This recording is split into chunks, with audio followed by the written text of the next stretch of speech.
So Joe Biden has been basically lying about something that happened to him in South Africa. It didn't actually happen. His campaign has now admitted that. The debate moderators did not ask him about this at the debate last night, but finally his campaign has had to fess up. Here is what he's been saying, though.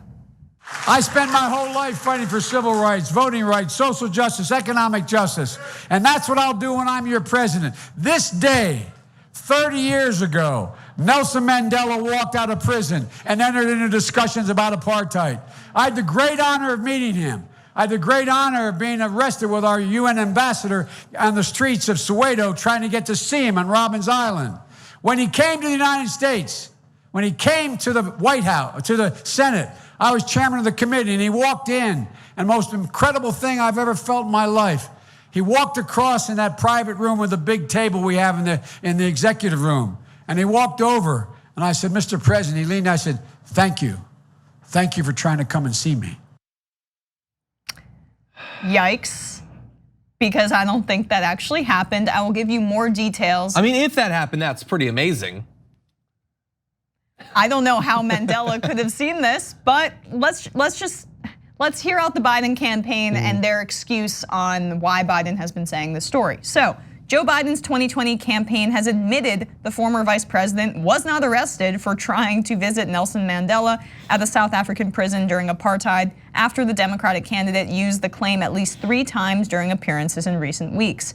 In campaign visits to Nevada and South Carolina, Mr. Biden claimed he was arrested with the US ambassador to the United Nations in Soweto, despite there being no publicly available evidence of the incident. It is also unclear why Mr. Biden would have been arrested in Soweto for trying to visit Mandela, as the city is hundreds of miles away from the island where the anti-apartheid activist was imprisoned. He took a trip with a congressional delegation in the 70s. This is their excuse. He was separated from the Congressional Black Caucus members he was traveling with at the airport when he landed. Kate Bedingfield, Mr. Biden's communications director, told reporters on Wednesday. When making that remark, he was talking about his long record fighting apartheid. He was one of the leading voices in the United States Senate in the 80s. However, Ms. Bedingfield could not justify Mr. Biden's use of the word arrest or a coda he added to the story in which Mandela personally thanked him over the incident. And that seems very unlikely that Mandela thanked him for trying to visit him when that never actually happened. I don't envy the job of these communications directors where they have to be like, well, yeah, but when he said that, he was talking about his long record. Okay, no, I get, yeah, he's got the long record. He also viciously lied. That was a crazy, absurd lie. And it was out before the South Carolina debate, but they didn't ask him about it. Pete Buttigieg has some scandals in his past. They asked him about his scandals, but for Biden, they didn't. And it's not the first. This isn't one random slip of the brain. Biden has been exaggerating or wholly falsifying his behavior during the civil rights movement for decades now. Sean King has done a great job of documenting many cases stretching back many years. It is all out there. And if they don't trust him, they can go back and they can look at those speeches and they can talk to the people who were actually in the rooms that Joe Biden has pretended he was in during the civil rights movement. And this is something that we've said a lot over the past year, but what if Bernie had made up these sorts of arrests? What if he had made up marching in Selma or whatever? Honestly, if any candidate did, but particularly if Bernie did, it would be all that he was asked about. How many minutes of conversation did we have about a positive comment he made about literacy rates rising in Cuba? That was a big topic at the debate going into South Carolina.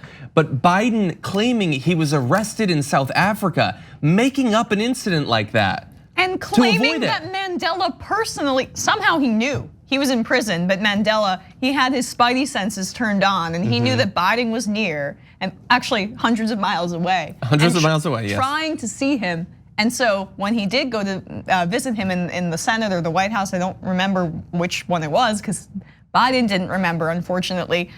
He thanked him for that attempted visit when he was in a different city in the country. It's just such very different standards in terms of what merits coverage and what doesn't.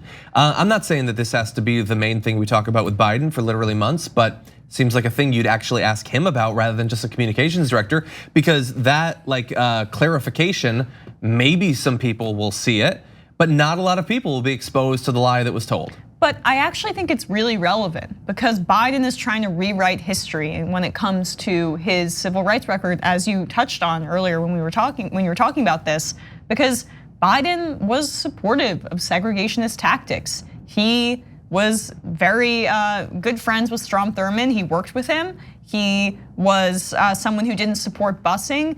His crime bill is obviously one of the most racist pieces of legislation in the past 50 years in terms of the effects that it has had on Black and brown communities. And I think this is just another piece in his record where he's trying to whitewash what he's done. And this doesn't make any of that better. And the fact that you're lying about it actually makes it much, much worse. And so he doesn't get to feel like the hero when he's looking back in history because he wasn't there. He didn't have the foresight. He wasn't progressive enough to know that he should have been on the right sides of those issues. But now he gets to, because he's lying and making up stories, he gets to get the political gains and capital and gets to feel in his heart like he's some sort of moral person when he wasn't actually in those fights. So the debate moderators should feel ashamed that they didn't ask him about this because it's extremely relevant to his record. It is.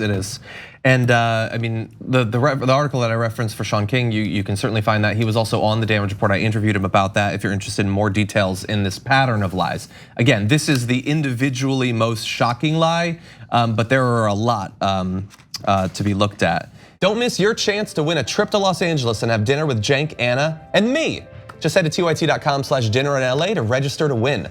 Sign up for a free Aspiration Spend and Save account, register your eligibility, swipe your Aspiration card on daily purchases to gain entries to win a chance to fly to LA and have dinner with the TYT hosts. Not only are you entering to win that dinner in LA with Cenk and Anna and myself, but you're also able to deposit your hard-earned money without it going towards fossil fuel exploration or production. And as a friendly reminder, even if you already have an Aspiration account, you must still first register to be eligible for the sweepstakes.